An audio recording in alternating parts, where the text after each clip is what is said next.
Donc après un premier chapitre décrivant le contexte actuel, en ce qu'il a d'inédit pour l'histoire de l'humanité, avant d'analyser les causes humaines de la crise écologique, notre pape François présente dans un deuxième chapitre ce qu'il appelle l'évangile de la création, désirant ainsi apporter la lumière qu'offre la foi à l'étude de ces questions.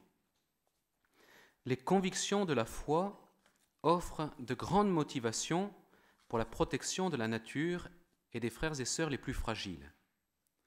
Si le seul fait d'être humain pousse les personnes à prendre soin de l'environnement dont elles font partie, les chrétiens, dit-il, savent que leur devoir à l'intérieur de la création et leur devoir à l'égard de la nature et du Créateur font partie intégrante de leur foi.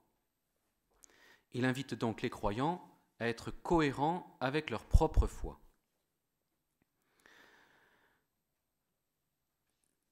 Il faut donc tirer des récits bibliques une certaine sagesse, c'est ce que fait le pape. Donc j'ai repris 10 enseignements brefs que l'on peut tirer et qui vont nous aider à avoir un meilleur regard sur la question. Mais tout d'abord, il y en a 3 qui sont plus connus, plus évidents, qui ressortent un peu de l'ensemble de l'encyclique. Donc je les rappelle. Premièrement, le monde a un principe et a été créé. Ensuite, Dieu a confié le monde à l'être humain. Et puis, la création est comme un livre. Alors, comme cela, normalement, est déjà connu et, on pourrait presque dire, habituel, je n'insiste pas, mais je vais présenter davantage des points qui peuvent nous aider pour la question qui nous intéresse aujourd'hui. Premièrement, l'homme est créé dans la création. Il n'y a pas la création bonne d'un côté et l'homme qui gâche tout de l'autre. Après la création de l'être humain, il est dit que Dieu vit tout ce qu'il avait fait, cela était très bon. La Bible enseigne que chaque être humain est créé par amour, à l'image et à la ressemblance de Dieu. Cette affirmation nous montre la très grande dignité de toute personne humaine, qui n'est pas seulement quelque chose, mais quelqu'un. Elle est capable de se connaître, de se posséder, et de librement se donner et entrer en communion avec d'autres personnes. Quelle merveilleuse certitude de savoir que la vie de toute personne ne se perd pas dans un chaos désespérant, dans un monde gouverné par le pur hasard ou par des cycles qui se répètent de manière absurde. Le Créateur peut dire à chacun de nous ce qu'il disait à Jérémie, « Avant même de te former au ventre maternel, je t'ai connu. » Chacun de nous est voulu, chacun est aimé. Et donc, ça montre déjà une certaine distance par rapport à ceux qui voient l'être humain comme étant toujours un nuisible à la création. C'est l'inverse. Deuxième point, 3 relations fondamentales rompues. Les récits de la création suggèrent que l'existence humaine repose sur 3 relations fondamentales, intimement liées, la relation avec Dieu, la relation avec le prochain, la relation avec la terre. Selon la Bible, les 3 relations vitales ont été rompues, non seulement à l'extérieur, mais aussi à l'intérieur de nous. Cette rupture est le péché. L'harmonie entre le Créateur, l'humanité et l'ensemble de la création a été détruite par le fait d'avoir prétendu prendre la place de Dieu en refusant de nous reconnaître comme des créatures limitées. Comme résultat, la relation entre l'être humain et la nature est devenue conflictuelle. Et par contraste, la belle attitude de saint François d'Assise nous indique un chemin de guérison et de réconciliation.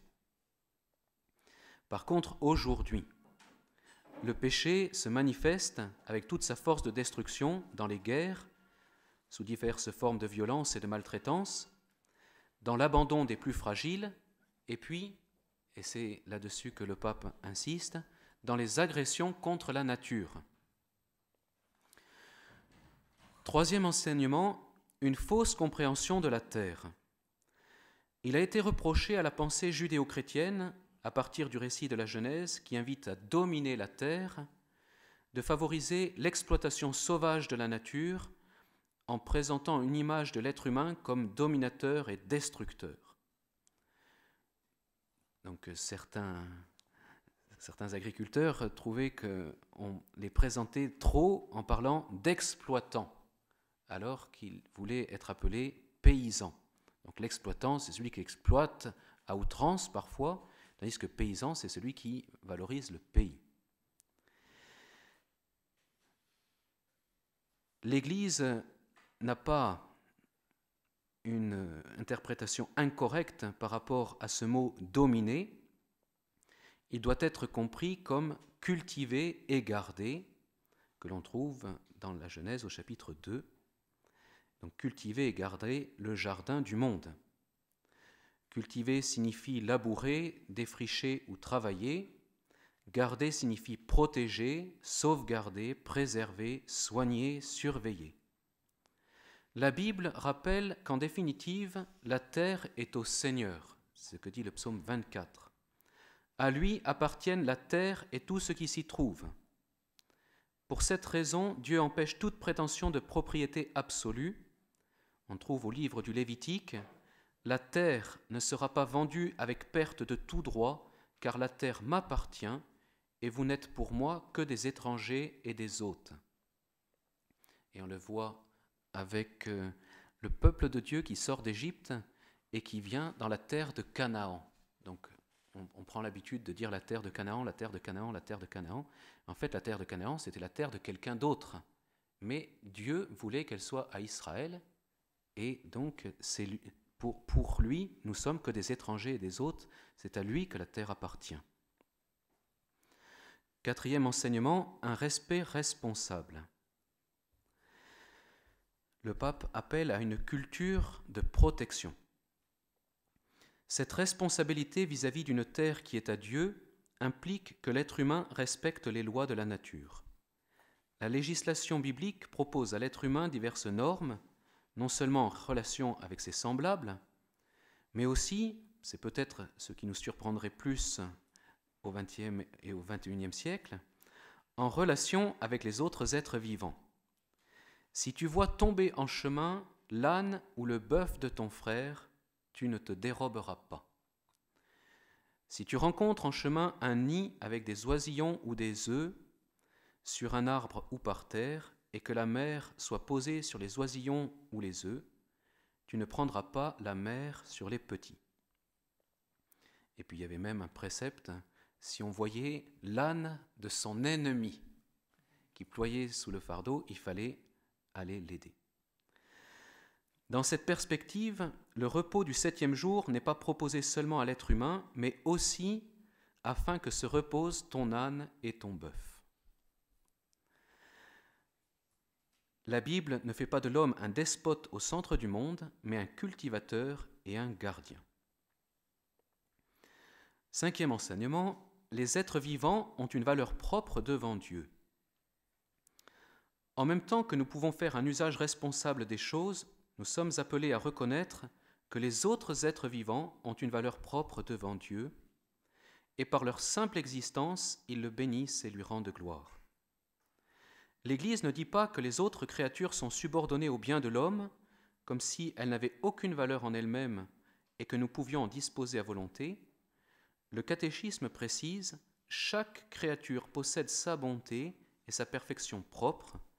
Les différentes créatures, voulues en leur être propre, reflètent chacune à sa façon un rayon de la sagesse et de la bonté infinie de Dieu. C'est pour cela que l'homme doit respecter la bonté propre de chaque créature. » On lit par exemple dans l'Évangile que Jésus parle des oiseaux et dit qu'aucun d'eux n'est oublié au regard de Dieu. 6e enseignement, les 3 relations sont liées entre elles. Donc il y a un refrain on pourrait dire, s'il y a une chose à retenir de l'encyclique, c'est tout est lié. Donc les trois relations sont liées entre elles. C'est différent d'une mentalité qui abuserait de la création et qui consisterait à dire « après moi le déluge ». Voilà. Après moi le déluge, ça ce n'est pas chrétien. Donc dans le récit justement qui concerne l'arche de Noé, dans le récit aussi de Caïn et Abel, on voit que les trois relations sont liées. Par négligence dans la charge de cultiver et de garder une relation adéquate avec le voisin, envers lequel j'ai le devoir d'attention et de protection,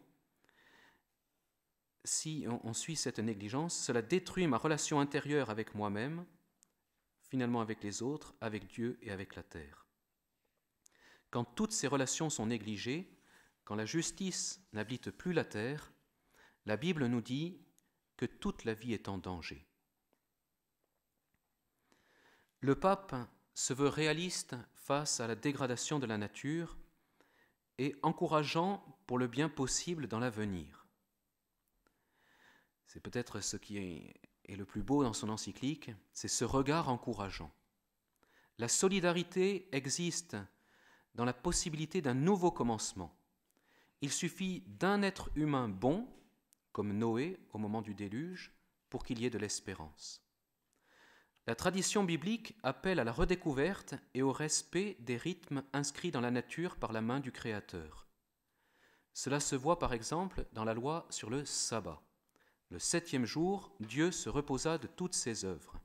Il ordonna à Israël que chaque 7e jour soit un jour de repos, un sabbat, et dans le prolongement de ce rythme, l'année sabbatique est celle du jubilé. Alors on parle du jubilé en ce moment, là, mais le jubilé était quelque chose de très particulier pour le peuple élu.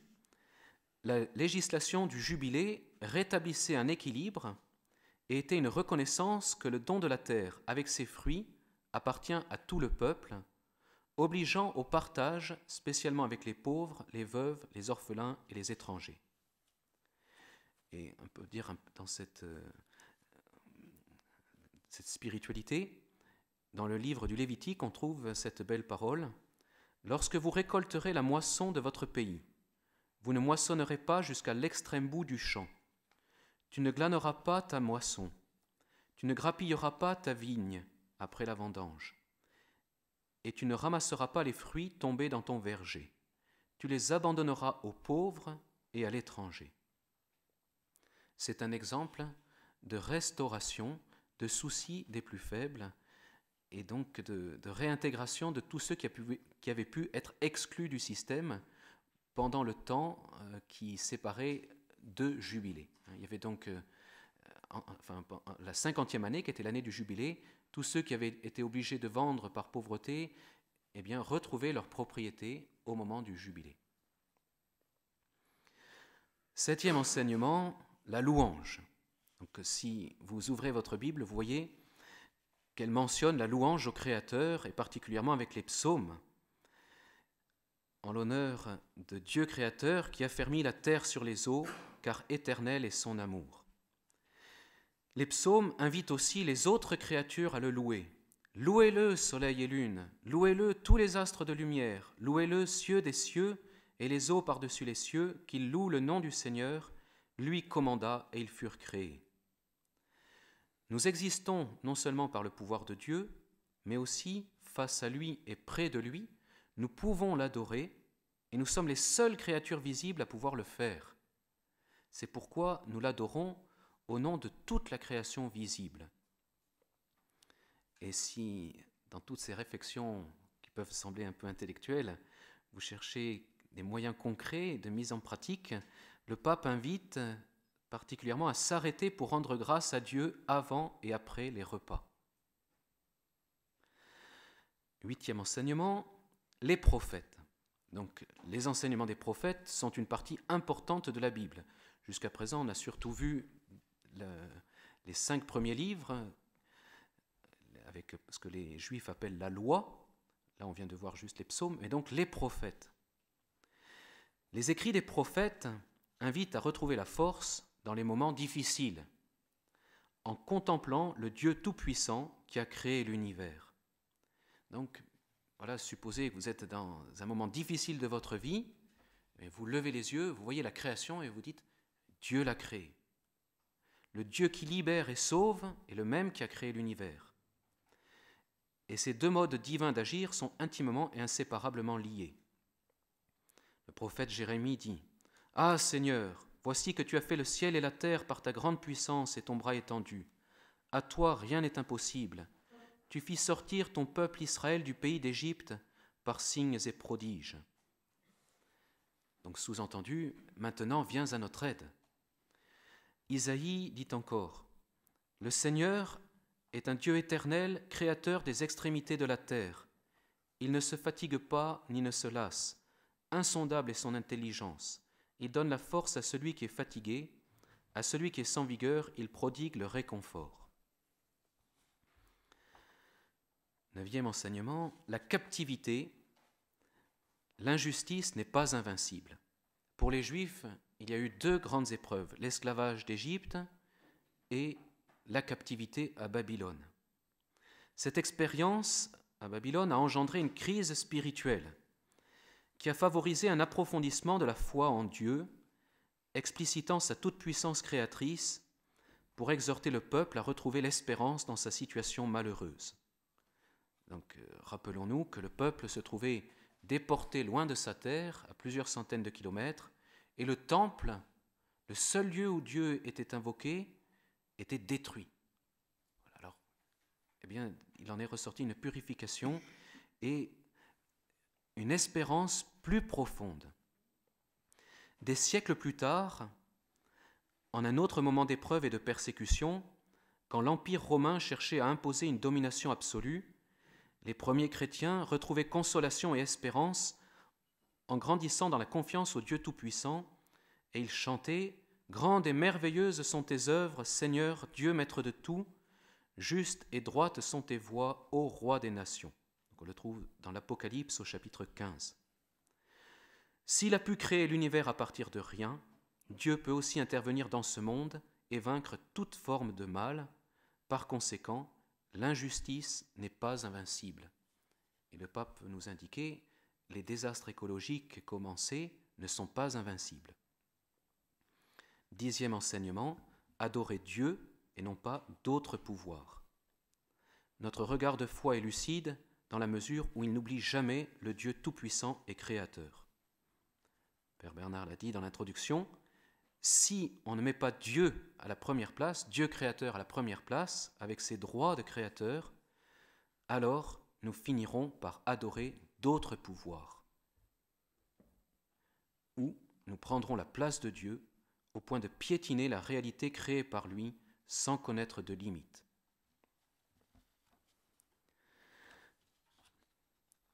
Dans l'encyclique vient ensuite une partie qui concerne le mystère de l'univers. Donc, les deux sont liés, donc je poursuis. Cette fois-ci, il y a 8 points. Le premier, sur lequel je n'insiste pas, la création est plus que la nature.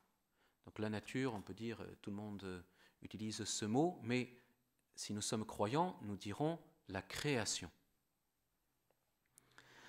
Deuxièmement, la création ne vient pas du hasard, mais de l'amour de Dieu. Par la parole du Seigneur, les cieux ont été faits, dit le psaume 33. Il nous est ainsi indiqué que le monde est issu d'une décision, non du chaos ou du hasard. Des scientifiques parlent de dessein intelligent, projet intelligent, donc en anglais « intelligent design ». La Bible lit plus en profondeur que ce seul niveau de l'intelligence. Déjà, c'est déjà bien de le voir, cela, ce premier niveau. Mais la Bible va parler de l'amour de Dieu, que la création est de l'ordre de l'amour. L'univers n'a pas surgi comme le résultat d'une toute-puissance arbitraire, d'une démonstration de force, ni d'un désir d'auto-affirmation. La création est de l'ordre de l'amour de Dieu. Dans le livre de la sagesse, nous trouvons « Tu aimes en effet tout ce qui existe, tu n'as de dégoût pour rien de ce que tu as fait, car si tu avais haï quelque chose, tu ne l'aurais pas formé. Même la vie éphémère de l'être le plus insignifiant est l'objet de son amour. Et en ces peu de secondes de son existence, Dieu l'entoure de son affection. Dante, le célèbre poète italien, parlait de l'amour qui meut le soleil et les étoiles. Donc on peut dire qu'il le voyait dans la création, il disait que c'est l'amour qui guide cela.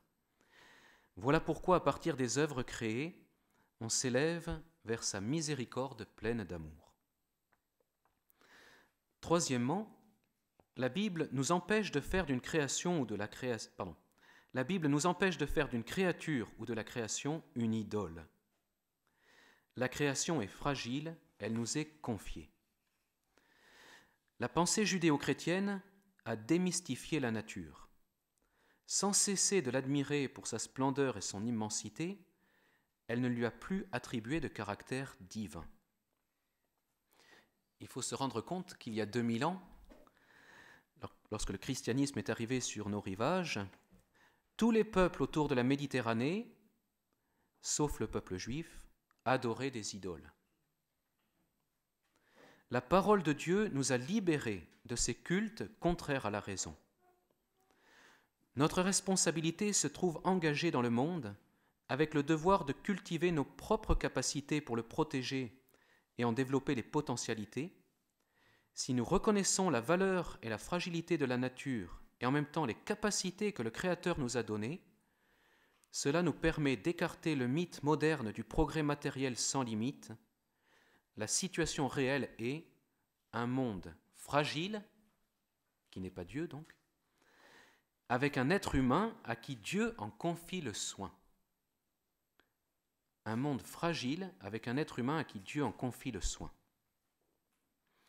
Quatrièmement, la foi nous indique qu'entre croissance et destruction mutuelle, notre liberté doit être exercée de manière responsable sous le regard de Dieu. Donc le pape nous donne le choix d'une certaine manière. Ou bien on va dans le sens d'une croissance, nous prenons soin de la création, ou bien, et ce sera là aussi notre responsabilité, nous irons dans le sens d'une destruction. La liberté humaine peut offrir son apport intelligent à une évolution positive, mais elle peut aussi être à l'origine de nouveaux maux, de nouvelles causes de souffrance et de vrais reculs. Elle peut donner lieu à un déploiement de libération, de croissance, de salut et d'amour, ou bien à un chemin de décadence et de destruction mutuelle. Voilà pourquoi le pape insiste sur l'exercice libre de notre responsabilité. Cinquièmement, Dieu peut tirer quelque chose de bon du mal que nous commettons. C'est là peut-être le numéro le plus audacieux, le numéro 80. Le premier chapitre nous a montré que du mal a été fait à la création.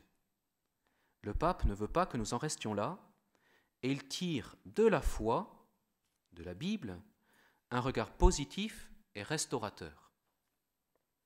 Dieu, qui veut agir avec nous et compte sur notre coopération, est aussi capable de tirer quelque chose de bon du mal que nous commettons, parce que l'Esprit Saint possède une imagination infinie propre à l'Esprit divin, qui sait prévoir et résoudre les problèmes des affaires humaines, même les plus complexes et les plus impénétrables. Il a voulu se limiter lui-même en quelque manière, en créant un monde qui a besoin de développement, où beaucoup de choses que nous considérons mauvaises, dangereuses ou sources de souffrance font en réalité partie des douleurs de l'enfantement qui nous stimulent à collaborer avec le Créateur. Le catéchisme explique que Dieu a voulu créer un monde en route vers sa perfection ultime et que ceci implique la présence de l'imperfection dans un premier temps et du mal physique.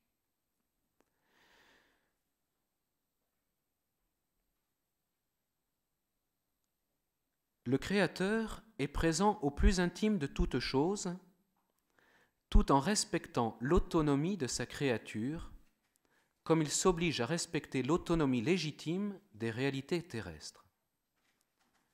Donc c'est là quelque chose de merveilleux, c'est que Dieu crée, mais ensuite, il s'oblige à respecter l'autonomie de chaque créature, donc à la laisser agir selon des lois qu'il lui a données, et pour nous, il va respecter notre liberté.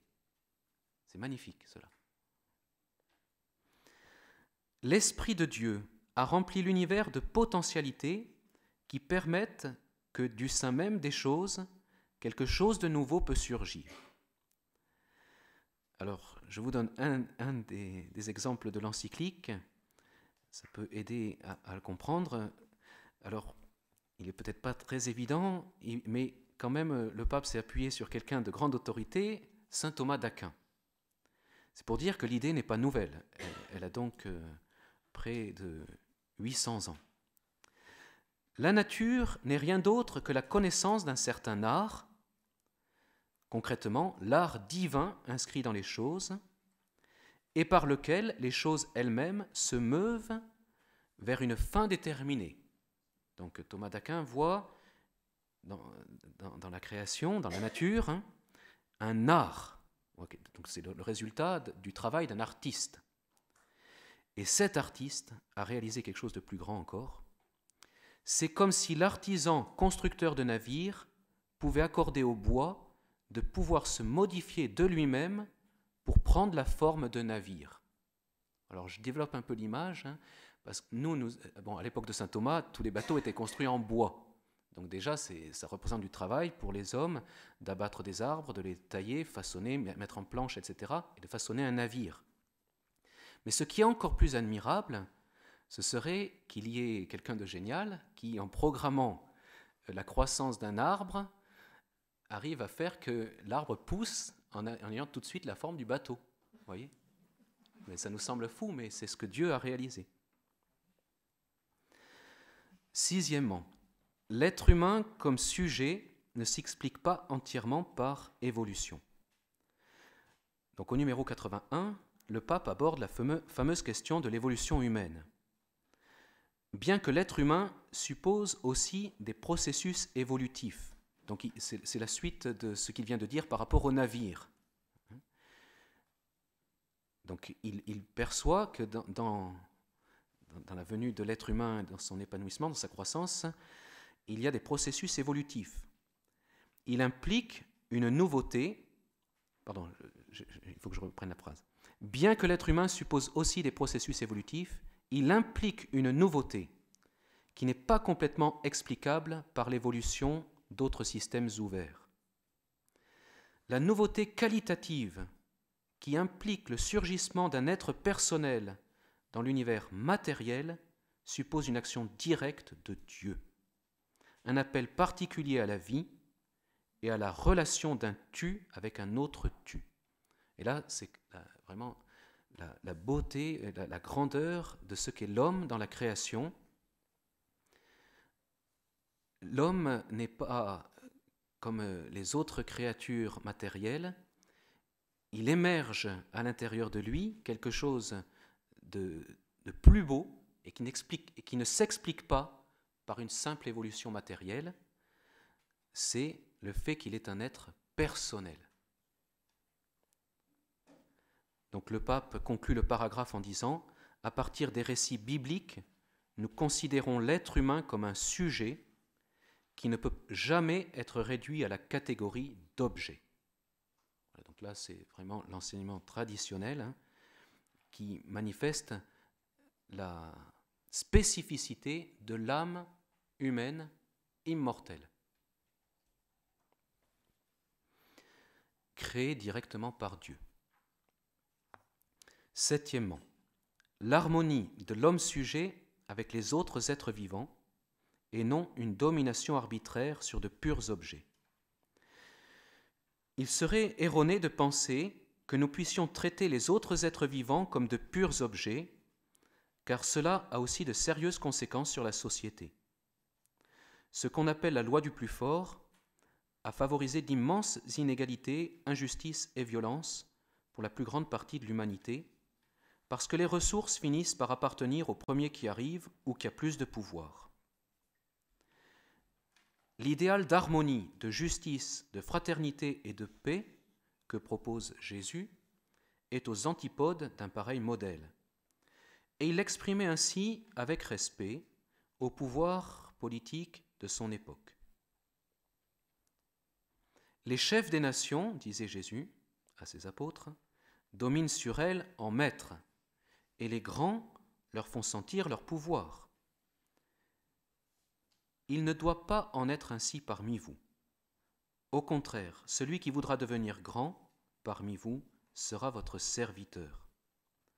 Donc si on en tire la conclusion qu'indique le pape, c'est pour nous, dominer la création comme le veut Jésus, c'est la servir. Et dernier point, la fin ultime des autres créatures, ce n'est pas nous, mais le Christ ressuscité. Terminons cette contemplation du mystère de l'univers en considérant que l'aboutissement de la marche de l'univers se trouve dans la plénitude de Dieu qui a été atteinte par le Christ ressuscité.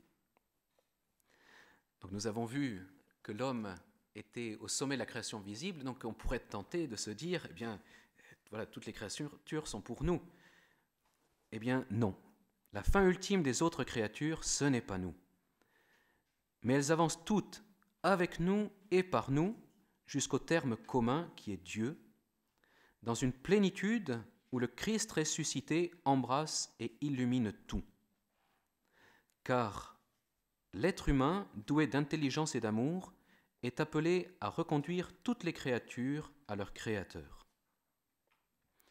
Dans le livre de l'Apocalypse, il y a ce verset très beau de Jésus, « Voici que je fais l'univers nouveau. » Voici que je fais l'univers nouveau. Donc je renouvelle l'univers d'une certaine manière. Et puis dans certains écrits de saint Paul, il nous est dit que tout a été créé par le Christ, mais aussi pour le Christ. Et donc nous sommes invités à participer à cet élan. Conclusion. Ces notions que nous pouvons retirer de la sagesse biblique et de la contemplation du mystère de l'univers interpellent notre intelligence pour reconnaître comment nous devons orienter, cultiver et limiter notre pouvoir au service de l'écologie intégrale. Prenons soin de la création, sans oublier l'homme dans la création, ni Dieu créateur en relation d'amour avec la création, car tout est lié.